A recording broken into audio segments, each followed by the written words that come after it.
It's about feeling those feelings now. It's about allowing yourself to not be happy when, but to be happy now, not to be safe then, but to be safe now, not to be abundant then, but to feel abundant now, and recognize that the abundance is all around you. How can our lovely listeners, Rochelle, start becoming magnetic today, even if they feel stuck or low vibe? I think there's a lot of, I would say, harmful teaching sometimes around vibration and, you must be positive, you must have positive vibes all of the time. So for anybody who's feeling like really stuck or feeling, that they want to have a higher vibration, they want to be magnetic, but maybe they're experiencing depression, or maybe they're experiencing a really hard season of their life, what could people do to really get started on their magnetic journey? I love this question. The first thing I would say is if you're stuck, it's likely because you're in a pattern of being stuck. And when we're in a pattern of something, it means that it's happening on repeat. It's not just something that is fleeting. And I think this is a very important distinction to make, because I am such a big proponent for feeling your feelings. I think it is so important to feel your feelings fully, because we're here to have a human experience. We're not here just to have this flighty high vibe. Like if everything was meant to be like high vibe and perfect all the time, we wouldn't come into this world with so much access to so many other emotions. So I think it's so important to feel your feelings first. And once you've felt your feelings, but you still feel you're stuck in a loop with these feelings and they're just happening on repeat, then I think we have to realize that, okay, we're in a pattern of this. This is something that we are programmed to feel. This has become familiar. This has become safe to our subconscious mind. And so the first thing I would do when we're in that pattern is just to sit with yourself and start to identify what is the vibration, what is the feeling, what is the emotion that I currently feel stuck in, and just to have that awareness. And once you can start to have that awareness of it, just name it. So to sit with yourself and ask, what is the predominant vibration, the predominant frequency that I feel I am stuck on repeat?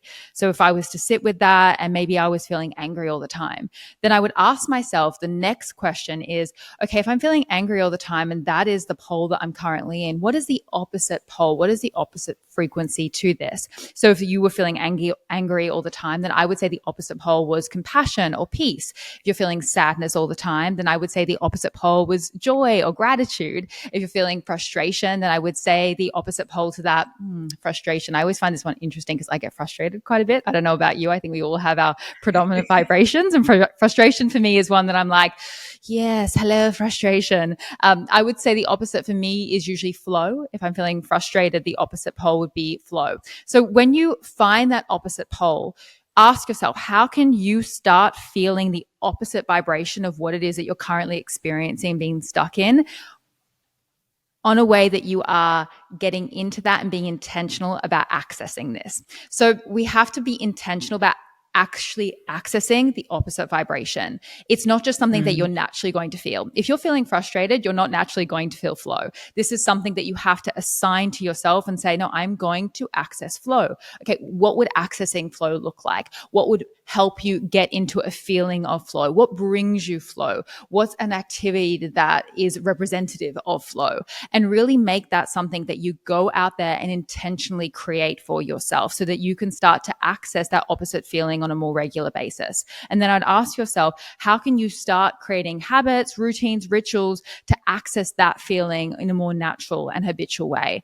Because when we are stuck in something, it's just because we've become familiar with it. It's just because something has become safe to us. It's something that has become programmed. So we have to do that work. And if I'm honest with you, sometimes when people start doing this and I work with students, I'll say this is really hard. It's really hard to feel flow. I'm like, well, of course it's going to feel a little bit challenging or difficult to feel flow right now because you're so habitually stuck in frustration. So you're literally going to the absolute opposite current and you'll be like, the brain wants to get you out of this because it doesn't feel normal and natural. But this is what happens. Neuroscience tells us that whenever we are learning something new, whenever we are doing something that's challenging, we will feel this sense of frustration. This is actually an example of growth. This is what happens. We grow and we are changing. We start to feel resistance. We start to feel frustration. Maybe we can even start to feel a little bit annoyed. And that's just that push and pull. It's actually a good sign. So that's the first thing that I would always recommend to people. Really name and identify the emotion that you feel stuck in, the thing that you feel that you are on repeat with, and then find the opposite emotion and get very, very clear on how you can start to access that on a day-to-day basis. I love that. And it's something that seems so simple, but so Mm. attainable as well for people to really try and to see shift with, because I've seen it before. And, I know I felt this in my journey, Rochelle, where, it feels like I'm here, I'm feeling frustration, I'm feeling anger, I'm feeling sadness. And it feels like, whoa, that's a huge leap to happiness, joy, feeling prosperous. So, like you say, when you can take it one step at a time and be intentional with it, it is about intention. It's not about just magically shifting into that energy. It is about being intentional, making it habitual, and seeing that consistency with your emotional regulation and vibration as well. So I completely love those tips. Thank you for sharing those. So in your work over the years, you've spoken a lot about your mental health journey. So for Mm. anybody who doesn't know your story, how has that shaped your approach to teaching abundance and alignment? Yeah, a lot actually. I was thinking about this. So I'm someone that came from having like a lot of mental health challenges, and that's really how my spiritual awakening happened. This was not something that I just decided to start going down the path of. I didn't decide to become a meditation teacher or manifestation teacher. This wasn't like a cool career that I pursued. It was definitely something that just happened out of necessity because I had to go and do my own healing work, and then I ended up here. It wasn't something that I kind of chose for myself. It was something that I kind of fell into, but in like a very beautiful way. I'm someone that has, a history of PTSD, post-traumatic stress disorder. And from PTSD, there were so many other things that I was dealing with. I had anxiety, depression, disordered eating, binging, purging, a lot of panic attacks, a lot of night terrors, a lot of very dysregulated nervous system, which I'm still, evolving and growing and learning to become more resilient within myself. And it's been very, very interesting because I feel that having those challenges that I've gone through within myself has made me a lot more compassionate as a teacher, and a lot more understanding of the human experience, and to understand that it isn't just easy to be high vibe and happy all the time. And this isn't necessarily everyone's natural state, and that we are all coming from a lot of past programming. And it's really, as a person, I think that it's made the focus of my work meditation. That was the tool that I had my spiritual awakening with. And I feel that when you can really start to gain control over your awareness, that's when you can start to gain control over your life. And I think it's really important people understand that your mind and your awareness are two different things. Your awareness is what happens within the mind. It's all the places that you actually go within the mind. And the way I like to describe the mind is, I use the metaphor of the mind house. So within your mind, there are all of these different rooms that you can go within. There is a room for happiness. There is a room for sadness. There's a room for sex. There's a room for joy. There's a room for anger. There's a room for childhood memories. And all of these different rooms, they have different feelings, different emotions, different vibrations. And when we feel that we don't have control over our mind, it's really we just don't have control over our awareness, because our awareness is always moving between all these different places.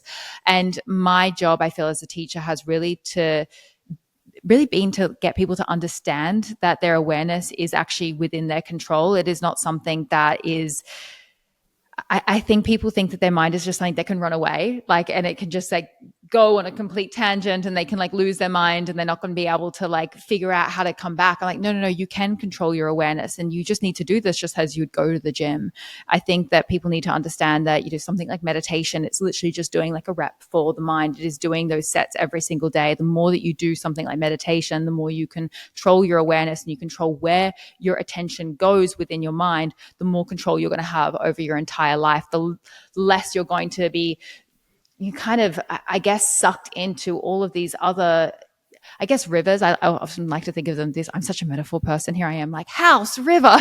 But I think that there's all these different rivers that we can get sucked into in our life. Like there's like the river of sadness, there's the river of anger, there's the river of disappointment. And I think sometimes we get stuck in this. We don't realize that we can actually just get out and move to a different stream. We can move to a different river, but it takes moving our awareness and being intentional about that.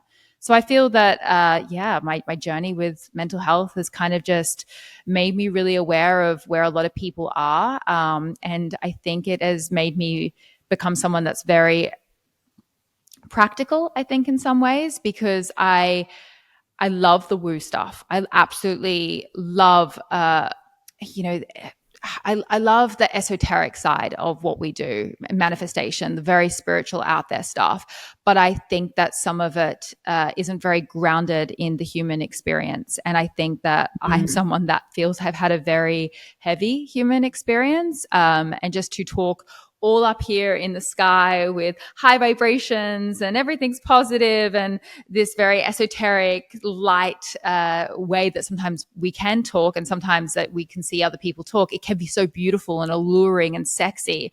But at the end of the day, like, everyone's shit stinks and everyone's going through something and everyone's got a past and everyone's gone through some kind of shit. And unless we can address the human experience and what it means to be a human, we can feel very disconnected. And also, I feel like this is when people feel like manifestation isn't working for them. If you're just trying to love and light your way out of fucking everything, you are going to feel stuck in manifestation because you're not addressing the fact that you are a soul. Yes, you are an infinite, incredible, electric, magnetic, brilliant, bright, full of light, pure love soul, but your soul is in a human body.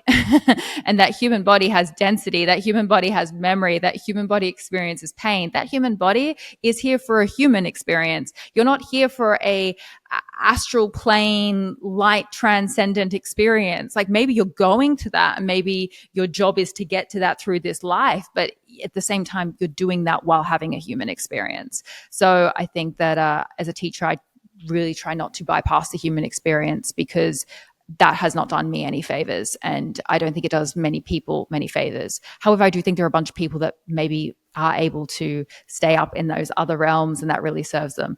Just not me personally with my past. Yeah, and I 100% agree with you, Rochelle. Like, I've had a very similar journey to yourself. So I 100% agree. There were a lot of teachings early on in my journey where, a bit like you, I thought, this is great. I want to be love and light. I want to be this like spiritual 5D being. It's all going to be good. And then all this suppressed childhood trauma came up. And I was like, oh, okay, that doesn't feel like this 5D amazing reality. And that's pretty challenging. And then, like yourself, I got diagnosed with PTSD. I've had depression, anxiety for decades. So for me, like you say, there was always that disconnection of, it sounds good on paper, I want that, but I'm also having a really human experience. And sometimes it doesn't feel like that. And I think, again, the nervous system work and, really what you were saying there around being aware that we are all having this beautiful human experience with beautiful raw emotions and the highs and lows of life as a human, is so important because we are humans. We are here having, this human journey, and that's beautiful in itself. And we get to enjoy that too. So yeah, I really resonate with what you said there because I think, it is so easy to sit there and say, let's be love and light. But, as we know, there are so many different complexities in life and so many different journeys and things we all navigate. And I think it's important, like, as you say, to have that compassion and that awareness to be able to hold that space for people, but also hold that space for yourself in compassion of when you're not feeling high vibe all the time, or your PTSD flares up, or whatever, it's having those human moments and experiences to know that it's okay and that, it is a lifelong journey. It's not, something that you're just going to heal and that's it. You're fine. It's going to be an ever unfolding journey of that.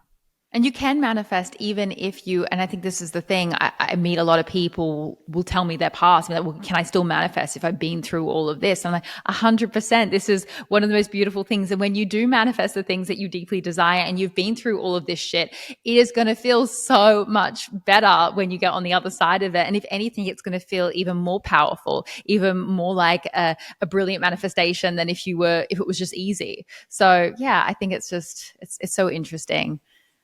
Yeah, I could talk about that for years. Absolutely. So let's talk about blocks then, our favorite topic in manifestation, because it's something that we all experience along our journey. So what are some of the biggest blocks that you see in people trying to manifest abundance, and how can they overcome them? What are some daily practices or tools that can support us, Rochelle? All right. I think block number one that I would say is people feel like they don't have access to abundance, or that abundance isn't there for them. They're not living their abundant life, and they just feel like it's something outside of them.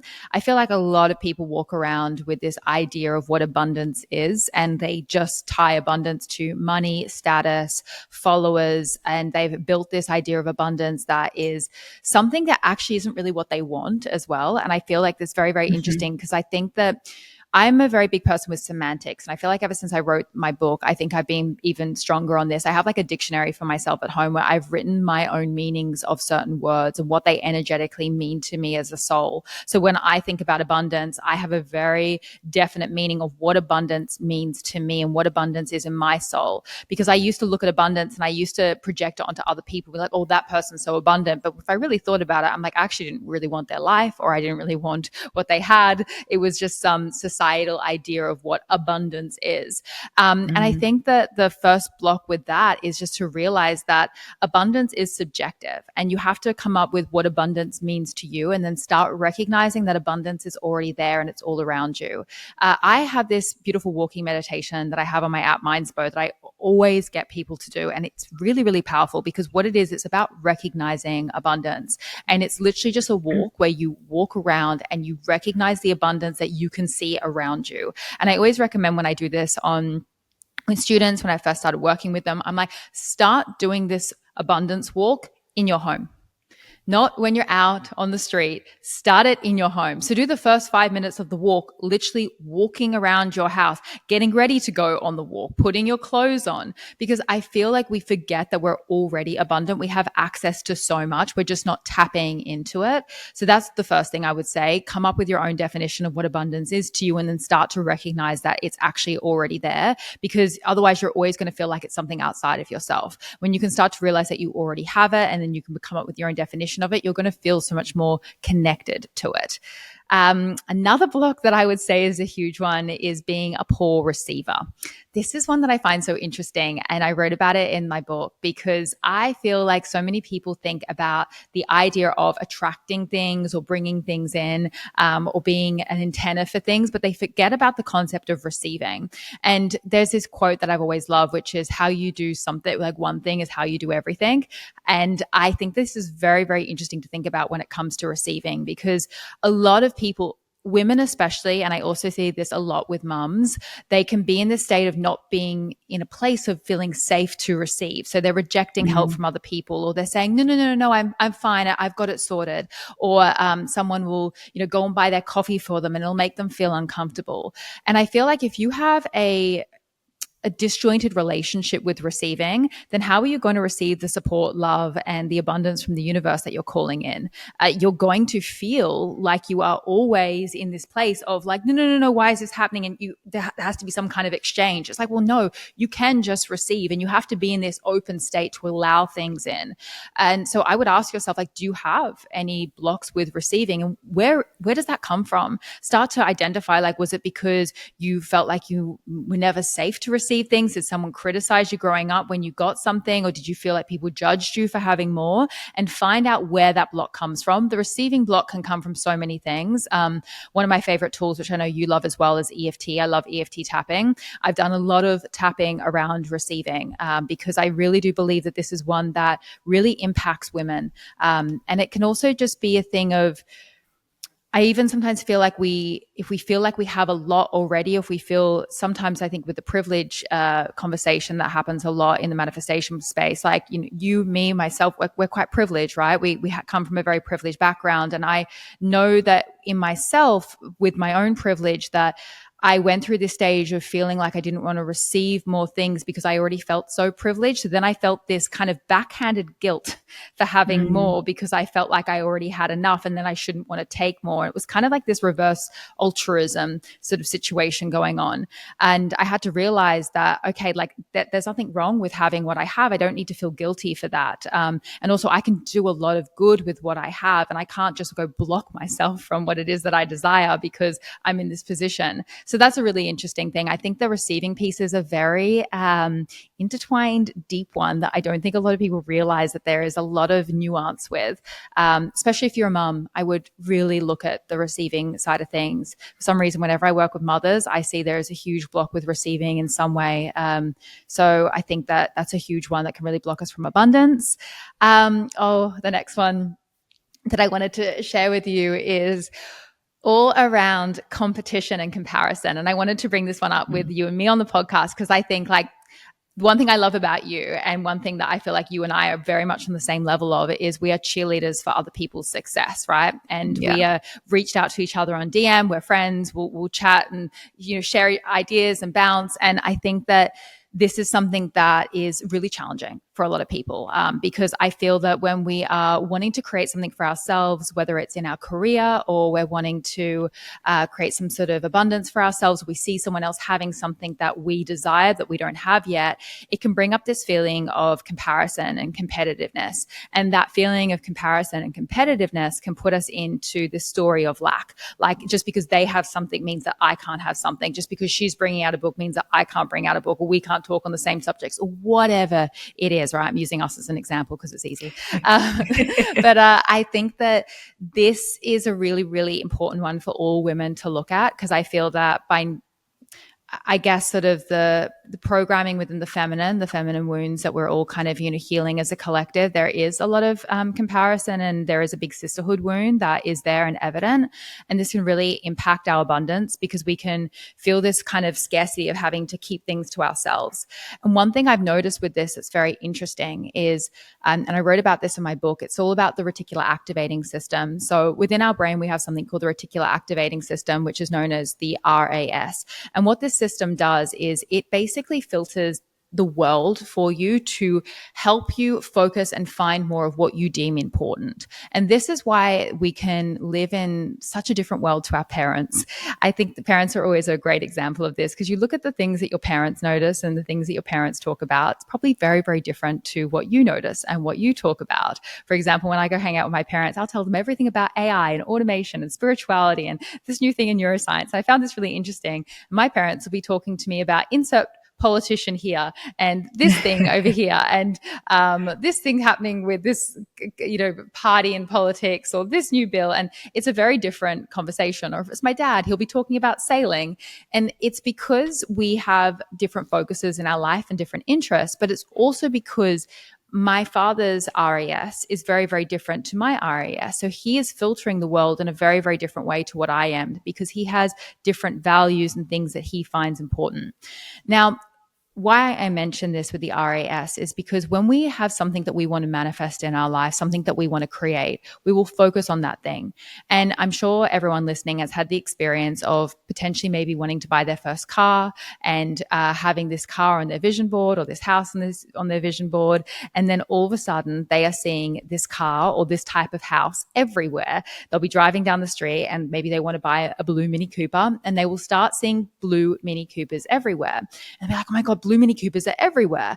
Now, blue Mini Coopers were always everywhere, but the reason you're seeing them all the time now is because your RAS has deemed them important. You've put focus and attention on them, and what you give energy to basically feeds that RAS, and then you'll start to notice it all over the place.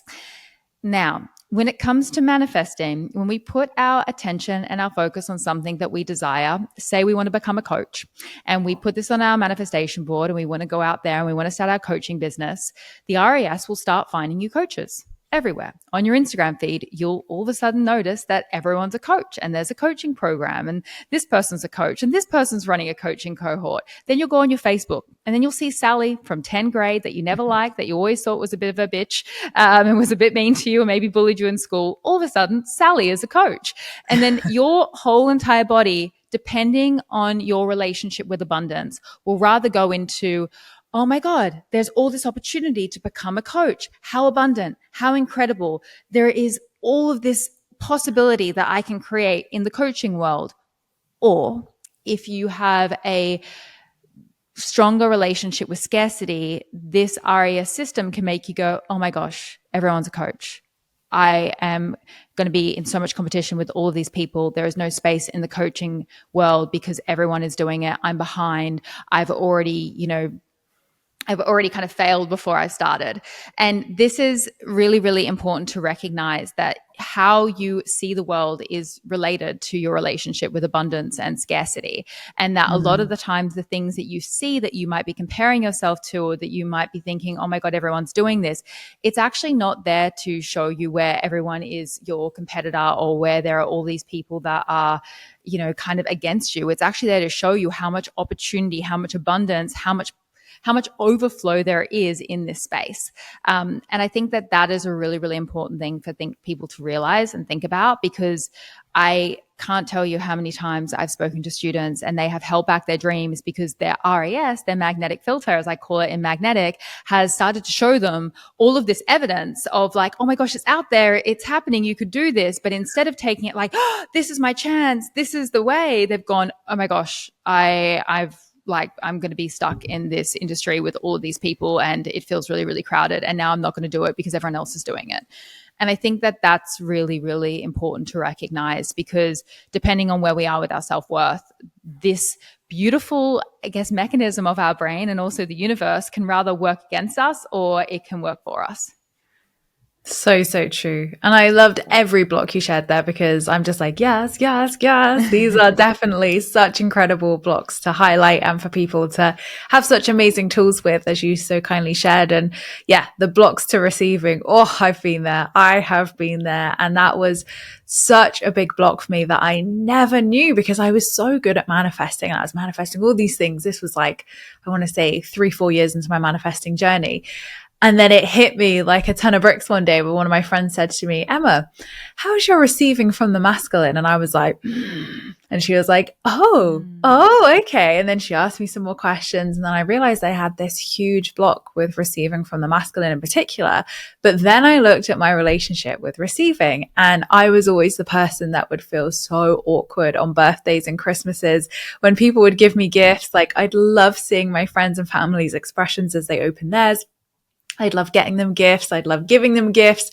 But yeah, to receive, I was like, oh my God, this feels so awkward. And oh my God. And you know, I just never correlated the two, never put the two together. And then when I actually, you know, healed and reformed a new relationship with receiving and into what I wanted it to be, you know, my level of abundance and receiving just skyrocketed, because that open energy was there. Whereas before, it, you know, things were coming to me, things were flowing, but it was all very limited and it was all very blocked, so to speak. So yeah, 100%.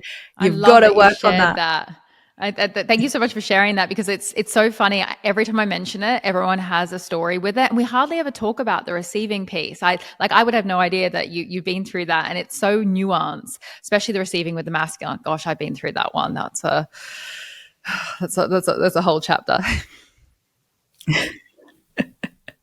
So let's talk a little bit more about hustle culture, because in the manifestation sphere, there is a lot of mixed messaging around like, you should be doing all of this every day and you should be doing that. And how many practices do you do? How many things should you do to manifest your desires? So how can you guide people to magnetize rather than chase their desires? Love this question. I think when it comes to magnetizing rather than chasing, the first thing I would ask you is start with the end in mind. So what is it that you are looking to manifest? So everyone that's listening right now, like literally, what is it that you are looking to manifest? Okay. So if it is success, ask yourself, what is the feeling that you are hoping to have when you reach that success? So what is it that you actually want to feel? So you're successful. How do you feel? How do you wake up? What is the general vibration and emotion that you are feeling in that success? Is it joy? Is it gratitude? Is it safety? Is it peace? Like, what is your relationship with success on an emotional level? And then ask yourself, are you feeling those feelings while you are working towards success? Or are you working towards success with hustle, with grind, with scarcity, with pain? Because whatever energy that you are working towards that thing that you're trying to get to with is the energy that you're going to be with at the end of the day. So you might get to success, you might achieve success, but it'll be success with pain, burnout, struggle, frustration, and it actually will not feel like what it is that you were hoping for in the first place. And I think that it's so important to recognize that the energy that you do something with is even more important than the end result, because at the end of the day, it's the corniest thing. And I know everyone listening to this podcast has heard this, but there is a reason why we hear the same things over and over again. And some of these golden nuggets of wisdom really do have so much depth and truth, but the journey is the destination. And at the end of the day, if you just get to the thing at the end of the bloody mountain that you're climbing, the thing at the end that you are getting to, that's just a moment. It's just like right here, right now. Like, just everyone just pause for a second. This is a moment. this is your life. This is now. This is what it feels like when you get to wherever it is you're going. It's still going to be a moment. There isn't like some new filter that happens in life where all of a sudden everything becomes 5D and magical and mystical. Like it's still going to be the human experience, right? And I think people forget about that, and it then creates this thing where they feel like they have to be in this different energy on the way to getting the thing. But really, as you and I know, manifestation is really about being in the end. It's about being in the energy that we wish to receive. That's how you hack the universe, right? If you are hustling and that is just your predominant vibration, that is how you're going about your goals, that's really not manifesting to me. That to me is just using the old paradigm. That is using the old paradigm of just grind and force and the masculine structures that have been out there. And here's the thing, hustle does work, but it works in a different way. Like you can hustle your way to your dreams. 100%. Like I've done that, but that's not really manifesting. That's like it's manifesting with brute force, but not manifesting with energetics. It's manifesting with this old paradigm energy. And yes, actually, when I really think about it, it is another form of manifestation because it's a thought and a feeling becoming something, but it's not the kind of manifestation that you and I or anyone listening to this podcast actually wants. We want the manifestation that feels more in flow and abundant and safe. So I would say that it's really about realizing that like the journey is the destination. It's about feeling those feelings now. It's about allowing yourself to not be happy when, but to be happy now, not to be safe then, but to be safe now, not to be abundant then, but to feel abundant now and recognize that the abundance is all around you.